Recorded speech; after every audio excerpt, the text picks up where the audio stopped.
بسم اللہ الرحمن الرحیم۔ آج کی تراویح میں 29واں پارہ تبارک الذی کی تلاوت کی گئی۔ سب سے پہلے سورہ ملک کی ابتدائی اللہ کی عظمت کے اظہار سے کی گئی کہ بڑی ہی عظیم اور بابرکت ہے وہ ذات جس کے قبضے قدرت میں اس کائنات کی بادشاہی ہے اور وہ ہر چیز پر قادر ہے، جس نے پیدا کیا موت اور زندگی کو تاکہ امتحان لے کہ تم میں سے کون سب سے اچھے اعمال والا بنتا ہے۔ کافروں پر عذاب کی کیفیت بیان کرتے ہوئے فرمایا جنہوں نے اپنے رب کا انکار کیا ان کے لیے جہنم کا عذاب ہے جو برا ٹھکانہ ہے۔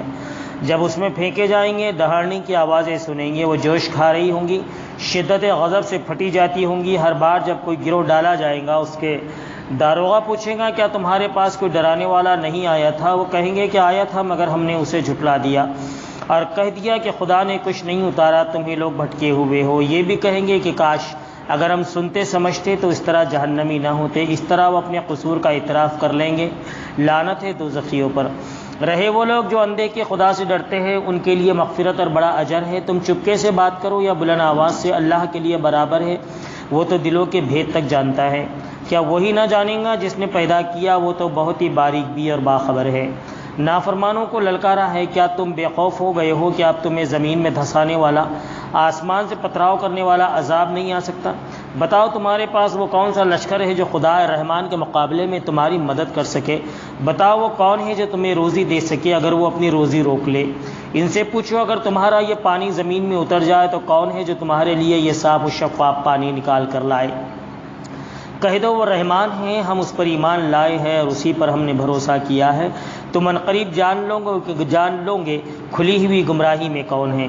سورہ القلم میں نبی صلی اللہ علیہ وسلم کی دعوت، آپ کی الہی کتاب اور آپ کے اعلیٰ کردار کا موازنہ قریش کے فاسق لیڈروں کے کردار سے کر کے یہ دکھایا کہ وہ وقت دور نہیں جو موافق و مخالف دونوں پر واضح ہو جائے گا کہ کن کی باغ دوڑ فتنے میں پڑے ہوئے لیڈروں کے ہاتھوں میں ہیں جو ان کو تباہی کے راستے پر لے جا رہے، اور کون لوگ ہیں جو ہدایت کے راستے پر ہیں اور وہی فلاح پانے والے بنیں گے۔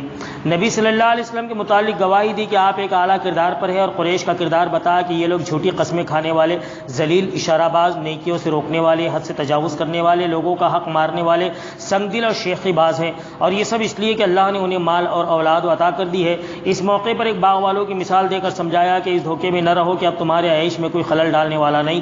جس خدا نے تمہیں یہ سب کچھ بخشا ہے اس کے اختیار میں ہے کہ وہ اس کو چھین لے۔ آخرت کے انجام کی طرف توجہ دلاتے ہوئے سوال کیا گیا کہ آخر انہوں نے خدا کو اتنا بے انصاف کیسے سمجھ رکھا ہے کہ وہ نیکوں اور بدوں میں کوئی فرق نہیں کرے گا۔ ساتھ ہی حضور صلی اللہ علیہ وسلم کو تسلی دی گئی کہ آج جو باتیں یہ لوگ بنا رہے ہیں ان کا غم نہ کیجیے، صبر کے ساتھ اپنے رب کے فیصلے کا انتظار کیجیے اور اس طرح کی جلدی دکھانے سے بچیے جس میں حضرت یونس علیہ السلام مبتلا ہو گئے تھے اور انہیں آزمائش سے گزرنا پڑا تھا۔ سورہ الحاقہ میں رسولوں کی دعوت کو جھٹلانے والوں کا انجام بتاتے ہوئے قیامت کی ہولناک تصویر کھینچی گئی۔ فرمایا یاد رکھو جب سور میں ایک ہی پھونک ماری جائیں گی اور پہاڑوں کو اٹھا کر ایک ہی بار میں پاش پاش کر دیا جائے گا تو اس دن تمہاری پیشی ہوں گی اور تمہاری کوئی بات بھی ڈھکی چھپی نہ رہیں گی۔ پس پیشی کے دن جسے دائیں ہاتھ میں اعمال نامہ ملے گا اس کی خوشی کا کوئی ٹھکانہ نہ ہوگا، اور جسے بائیں ہاتھ میں اعمال نامہ دیا جائے گا وہ حسرت سے موت مانگ رہا ہوگا۔ آواز آئے گی اس کو پکڑو، اس کی گردن میں توق ڈالو، اس کو جہنم میں جھونک دو اور ایک زنجیر میں جس کی لمبائی 70 ہاتھ ہے جکڑ دو۔ یہ وہ ہے جو خدا عظیم پر ایمان نہیں رکھتا تھا اور نہ مسکینوں کو کھانا کھلانے پر آمادہ ہوتا تھا۔ سورہ المعارج میں نبی صلی اللہ علیہ وسلم کو صبر کی تلقین کی گئی کہ یہ بہت تنگ نظر والے لوگ ہیں، اس وقت خدا نے ان کو جو ڈھیل دی ہے تو ان کے پاؤں زمین پر نہیں پڑ رہے، ذرا پکڑ میں آ جائے تو ساری شیخی بھول جائیں گے اور تمنا کریں گے کہ کاش اس دن کے عذاب سے چھوٹنے کے لیے اپنے بیٹوں، اپنی بیوی، اپنے بھائی اور اپنے کنبے کو جو ان کا مددگار رہا ہے اور تمام اہل زمین کو بدلے میں دے کر اپنی جان چھڑا لے۔ ہرگز نہیں، وہ تو بھڑکتی ہوئی آگ ہوں گی جو گوشت پوشت جلا کر رکھ دیں گی۔ جس نے حق سے منہ موڑا اور پیٹ پھیری اسے اپنی طرف بلائیں گی۔ انسان فطرتاً جلد باز ہے، جب اس پر مصیبت آتی ہے تو گھبرا جاتا ہے اور جب اسے خوشحالی نصیب ہوتی ہے تو بخل کرنے لگتا ہے، مگر اس برائی سے وہ لوگ بچتے رہیں گے جو نماز کی پابندی کرتے ہیں، جن کے مالوں میں مستحقین کا مقرر حق ہے، قیامت کو برحق مانتے ہیں، رب کے عذاب سے تھراتے ہیں، کیونکہ خدا کا عذاب بے خوفی کی چیز نہیں ہے۔ وہ اپنی شرمگاہوں کی حفاظت کرتے سوائے اپنی بیوی اور باندیوں کے کہ ان پر کوئی ملامت نہیں، البتہ جو بیوی اور باندیوں سے تجاوز کرے وہ ظالم ہے۔ نیک لوگ اپنی امانت اور وعدوں کا لحاظ رکھتے ہیں، اپنی گواہیوں میں سچائی پر قائم رہتے ہیں، اپنی نمازوں کی حفاظت کرتے ہیں، ایسے ہی لوگ عزت کے ساتھ جنت کے باغوں میں رہیں گے۔ سورہ نوح میں نبی صلی اللہ علیہ وسلم کو پچھلی سورہ میں تلقین کی گئی، سورہ نوح کہ نبی صلی اللہ علیہ وسلم کو پچھلی سورہ میں تلقین کیے ہوئے صبر کے لیے نمونے کے طور پر حضرت نوح علیہ السلام کا قصہ بیان کیا کہ انہوں نے طویل ترین عرصے تک یعنی 950 برس صبر کے ساتھ اپنے قوم کو دعوت دی، اور اتنے طویل صبر اور انتظار کے بعد ان کے قوم کو عذاب میں مبتلا کیا گیا۔ اس طرح داعیان حق کو بتایا گیا کہ اپنی آخری منزل کے لیے صبر و انتظار کے کتنے مرحلوں سے گزرنا پڑتا ہے۔ ساتھ ہی یہ بات بھی کہ اللہ تعالیٰ جلد بازوں کی جلد بازی اور طعن و تشنیع کے باوجود ان کو اگرچہ ایک طویل مدت تک ڈھیل دیتا ہے مگر بالآخر ایک روز پکڑ لیتا ہے تو کوئی ان کو چھڑانے والا نہیں ہوتا۔ ایک اہم بات حضرت نوح علیہ السلام کی دعوت میں یہ بھی بیان ہوئی ہے کہ حقیقی معنوں میں اللہ کی ہدایت کی پابندی دنیا میں بھی خوشحالی اور برکتوں کا ذریعہ ہے، لیکن ان کے قوم کی بہت بڑی تعداد نے ان کی نافرمانی کی، مذاق اڑایا اور ان لوگوں کی پیروی کی جن کے مال و اولاد نے ان کی گمراہی میں اضافہ کیا۔ بس ایک دن وہ اپنے گناہوں کی سزا میں پانی کے طوفان میں غرق کر دیے گئے اور پھر آگ میں داخل کر دیے گئے۔ اس وقت کوئی بھی ان کے کام نہ آیا جنہیں وہ خدا کے سوا پکارتے تھے۔ سورہ جن میں قریش کو غیرت دلائی گئی کہ جنات جو قرآن کے براہ راست مخاطب ہے وہ جب راستہ چلتے ہیں ان کو سن لیتے ہیں تو تڑپ اٹھتے ہیں اور اپنی قوم کے اندر اسے پھیلانے کے لیے اٹھ کھڑے ہوتے ہیں۔ ایک تم ہو کہ خاص تمہارے لیے اسے اتارا جا رہا ہے اور اس کی برکتوں سے نوازنے کے لیے خدا کا رسول دن رات ایک کیے دے رہا ہے، مگر تمہاری بدبختی کہ اس کی طرف دھیان دینا تو درکنار، تم الٹے اس کے دشمن بن گئے ہو۔ سورہ مزمل اور سورہ مدثر دونوں کی ابتدا اے چادر میں لپٹنے والے اور چادر لپیٹے رکھنے والے سے کی گئی ہے۔ اسے یہ ظاہر کرنا مقصود ہے کہ انبیاء علیہم السلام مخلوق خدا کے لیے بے انتہا رحیم و شفیق اور اپنے رب کی ڈالی ہوئی ذمہ داریوں کے معاملے میں بہت حساس واقع ہوتے ہیں۔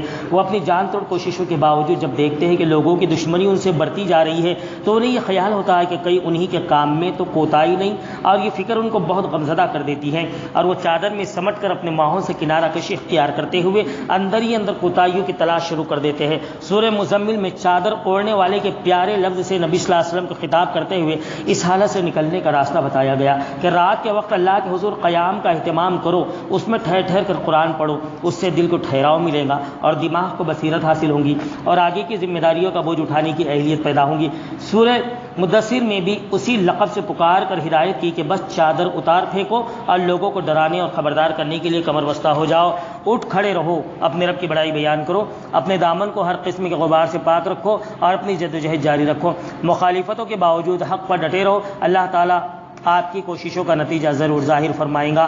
سورہ قیامہ میں قیامت کی دلیل دی گئی کہ اللہ تعالیٰ نے انسان کے اندر سننے اور دیکھنے اور ان کے ذریعے نیک و بد میں تمیز کرنے کی جو صلاحیت رکھی ہے اس کا تقاضا ہے کہ ایسا دن آئے جس میں لوگوں کو ان کے کیے کا بدلہ مل سکے، ورنہ پھر نیکی بدی کی جزا اور سزا مقرر کرنے کی کیا ضرورت تھی۔ فرمایا قسم قیامت کی، قسم ملامت کرنے والے ضمیر کی، کیا انسان سمجھتا ہے کہ ہم اس کی ہڈیوں کو جمع نہ کر سکیں گے؟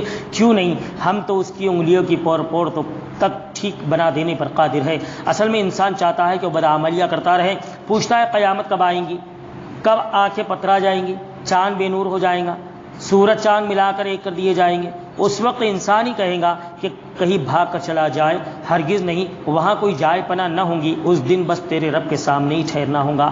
انسان کو اس کا سب اگلا پچھلا کیا کرایا بتا دیا جائے گا، بلکہ انسان اپنے آپ کو خوب جانتا ہے چاہے وہ کتنے ہی بہانے کر لے۔ اے نبی صلی اللہ علیہ وسلم، قرآن پڑھنے میں جلدی نہ کرو، اس کو یاد کرا دینا اور پڑھوا دینا ہماری ذمہ داری ہے۔ ہمارے فرشتے جب پڑھے تب پیچھے آپ پڑھے، پھر اسے سمجھا دینا بھی ہماری ذمہ داری ہے۔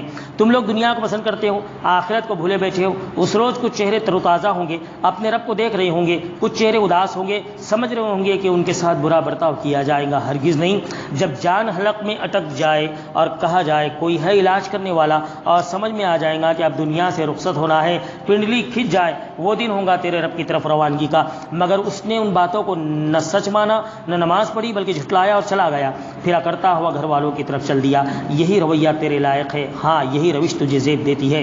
کیا انسان سمجھتا ہے کہ وہ یوں ہی چھوڑ دیا جائے گا؟ کیا وہ منی کا قطرہ نہ تھا، پھر لوتھڑا بنا، اللہ نے اس کا جسم بنایا، اعضاء درست کیے، پھر اس سے نر و مادہ دو قسمیں بنائی، کیا وہ ذات اس بات پر قادر نہیں ہے کہ مرنے والوں کو پھر سے زندہ کر دے؟ سورہ مرسلات میں تیز و تند چلنے والی ہواؤں کی گواہی پیش کی کہ یہ ہر وقت قیامت کے آنے کی یاد دہانی کراتی رہتی ہیں۔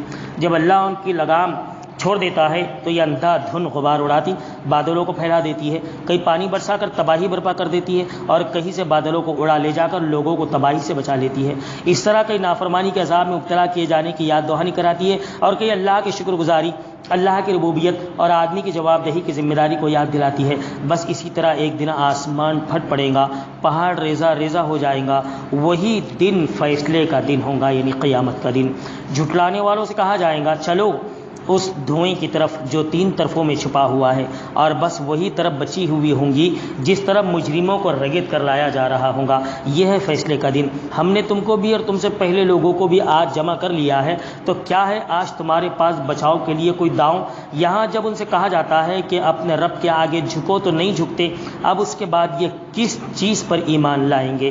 25ویں تراویح کا بیان ختم۔ اللہ تعالی ہم سب کو قرآن پڑھنے، اس کو سمجھنے، اس پر عمل کرنے کی توفیق عطا فرمائے۔ اللہ اس کی برکتوں سے ہمارے شہر ملک العالم اسلام کے حالات تبدیل فرمائے۔